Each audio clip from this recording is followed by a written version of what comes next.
Have you got one thing I've written down? Are you a more of an overdrive type or a boost guy than a fuzz guy, or what kind of sounds do you prefer? I have to say I'm actually less of a fuzz guy, but not because I don't like fuzzes. It just it doesn't find that much application with the stuff I do. So I'm more of an overdrive boost kind of guy, Me too. up to distortion distortion territory. You know, there's something about distortion that kind of intrigues me, especially depending on what kind of amp you drive. So Yeah, and there's still so much stuff that's kind of left undone. You know, I never find the one distortion pedal that works in front of different amplifiers. yeah, But but that's one of my next things. You know, I want to do something that works in front of a Marshall, in front of a Fender, in front of a Vox, in front of everything, and it's always going to sound great. You know, and it's going to give you distortion territory, not overdrive territory. yeah. It's, you know, and you know, the market is saturated. There's so much available for us, and in particular the overdrive territory. Oh yeah, And it does matter. And I've often thought, what more can you actually do with overdrive? What more is there to do? But actually, talking to yourself, clearly there is more you can do with overdrive. You know, you've even just talking to you today, it's made me think of what more you can offer with an overdrive pedal. So yeah, that's absolutely fantastic. But yeah, I'm definitely more of an overdrive guy rather than a fuzz. I'm getting more into fuzz as time goes on. That's for sure. So it's my issue with fuzzes is that there are so many. First of all, I think that's the category that is the most saturated, and that, to my understanding, has to do with the fact that fuzz circuits are, I don't want to say simple, but for the most part they are simple. They are simple layouts, and it's kind of what everybody starts doing first if they start building a pedal, if they're in the DIY scene. We have this event in Germany. It's called the Guitar Summit, and it's kind of taken over Musikmesse because Musikmesse is dead. Nobody goes to Musikmesse anymore because it's like, yeah, it's boring. And so, and the Guitar Summit, they have these workshops for people who want to go and, you know, jump into the DIY world of pedals. And the first thing they do is they do a fuzz pedal, because it's a very simple layout. It's not that many components, so it's kind of easy to build. But that's why it's also a very saturated segment of the market. And I just wouldn't know where to start looking for the fuzz that I personally like. You know, yeah. It's very different to filter out the stuff that might work for you, or maybe it doesn't. You know, it's or maybe even finding stuff that hasn't actually already been done in some respects. On the fuzz side of things, I think it's I don't want to say everything has been done, but it's very likely that, because in the end, you know, there are a couple of famous circuits that are played around with over and over again, which is obviously the fuzz phase, it's the big muff, and a couple of others. And then people add features, or people make them more simple, or people make them more complicated. And you can certainly start changing the bias, for example, and make it sound broken, or you start changing the voltage supply, and it sounds broken, but differently broken. In the end, it's the same thing with guitars. You know, Devin Townsend once said, there are some guitars that have tons of songs in them, and there are other guitars that have no songs in them. which he meant was, obviously there are guitars that you play and they inspire you to write something, to create something. And I think the same thing applies for pedals. You know, you test something or you hear something and you kind of inspired by it, and maybe it inspires you to write something or to play something that you've heard like 10 years ago, and you're like, yeah, that's the sound. I want to play that sound. Yeah. Some famous band, some famous guitar player.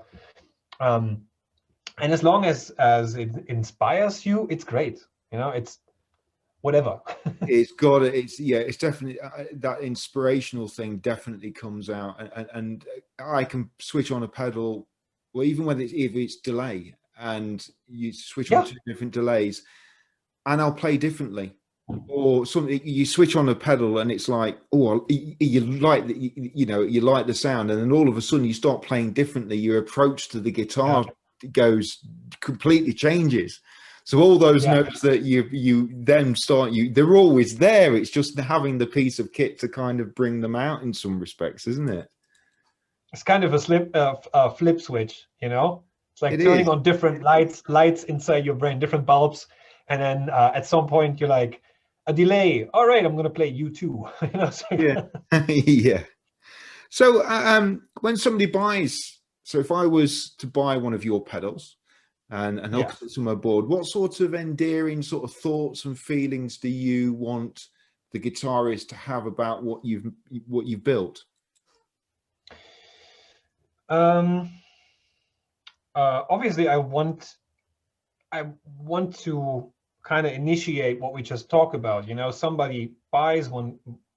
First of all, somebody sees the pedal, which is, you know, it's difficult, you know, visibility these days. But somebody finds the pedal because he saw maybe the video I did or somebody else did, and then and I want to initiate that spark. You know, he turns it on and he's like, that's, first of all, it sounds great and it inspires me to create something.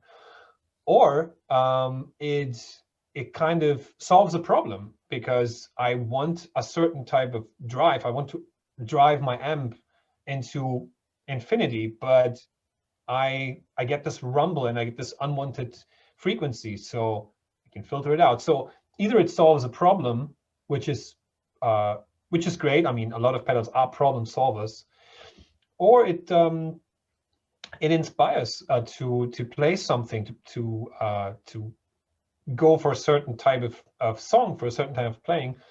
I guess these are the two things: initiate, you know, that kind of spark, and solve a problem. Yeah. Well, and the next question I've got down, I think we've pretty much covered it, and that is, are there any particular circuits and components you like working with? It sounds though that you're more kind of overdrive based, but component-wise, is there any particular components that you enjoy using, or is there any particular components within your pedals that particularly work and you like how they work with that particular pedal? As far as the type of components, whatever gets the job done. If I want to achieve a certain sound or a certain function, then I'm just going to take whatever is necessary.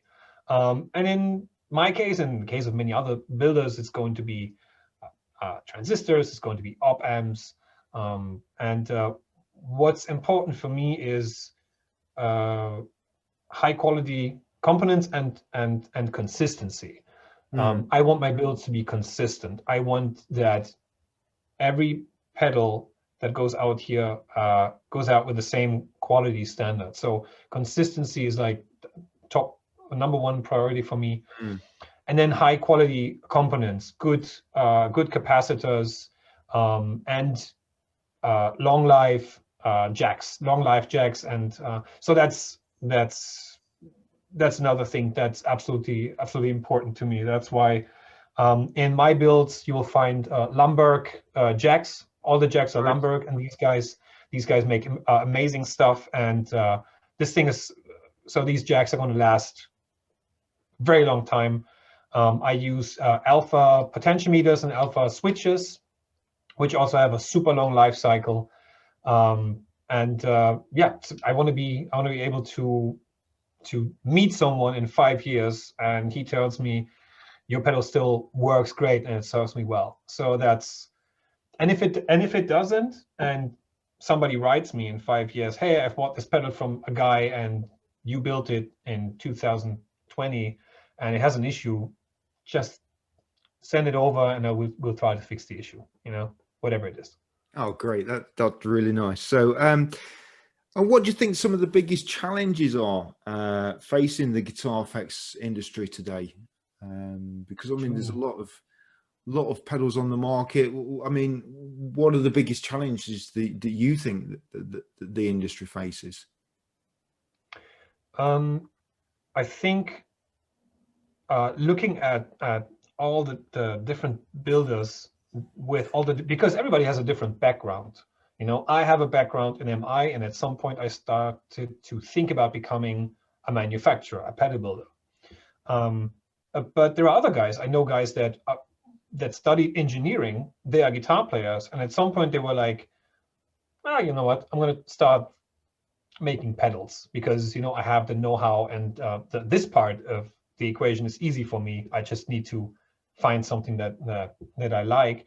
So with all these different backgrounds, I think the challenges are highly dependent on your expectations.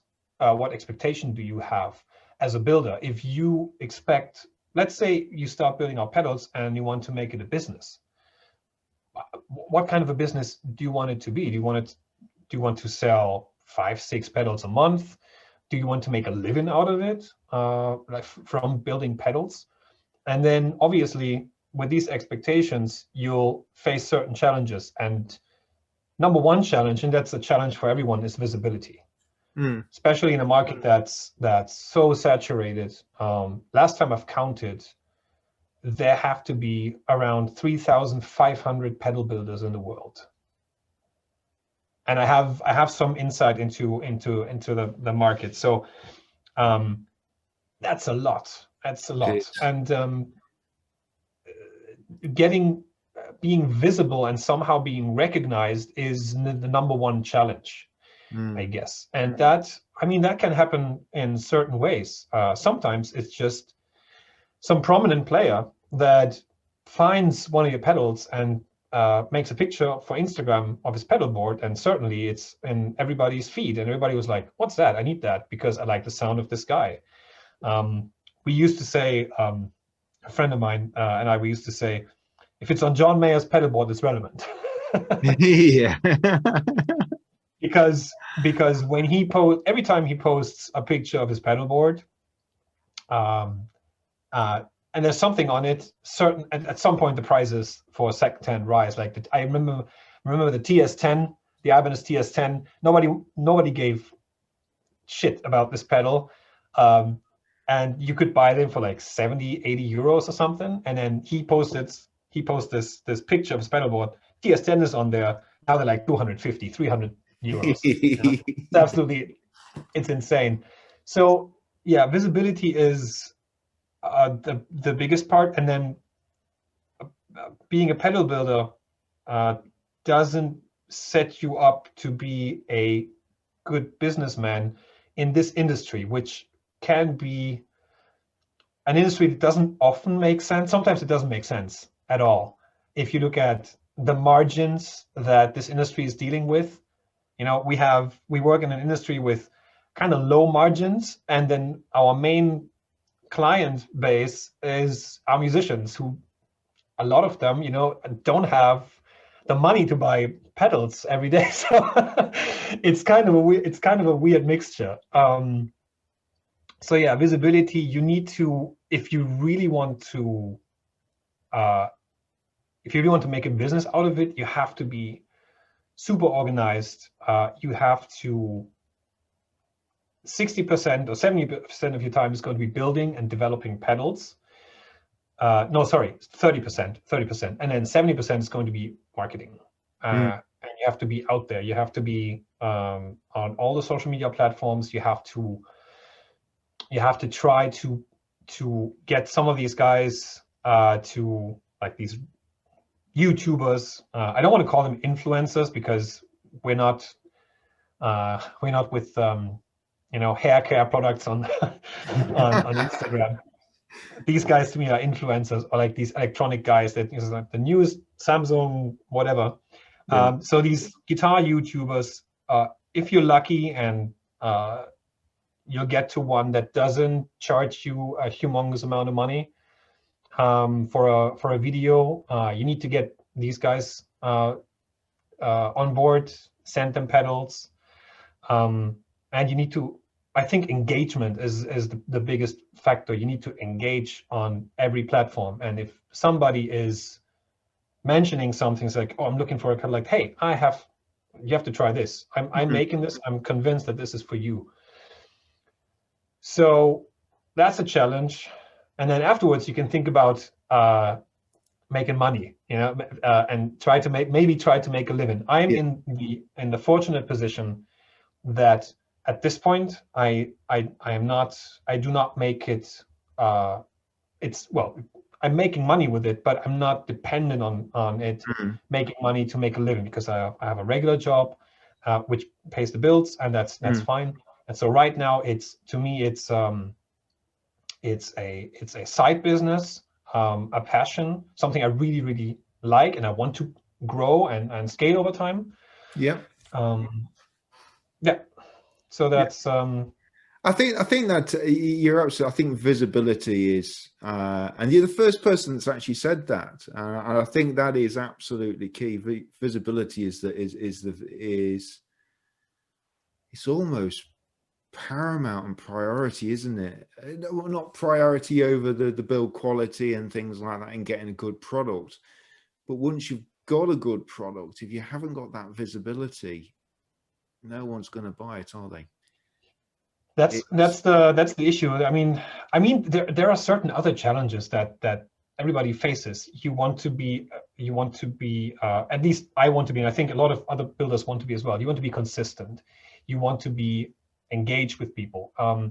But if your product if your product is not visible and nobody sees it, you're not going to sell it. And other stuff you can, there's always alternatives for other challenges. We are also facing a component challenge. There are certain components that are not going to be made in a certain form anymore. There are a lot of transistors that are not going to be made in a certain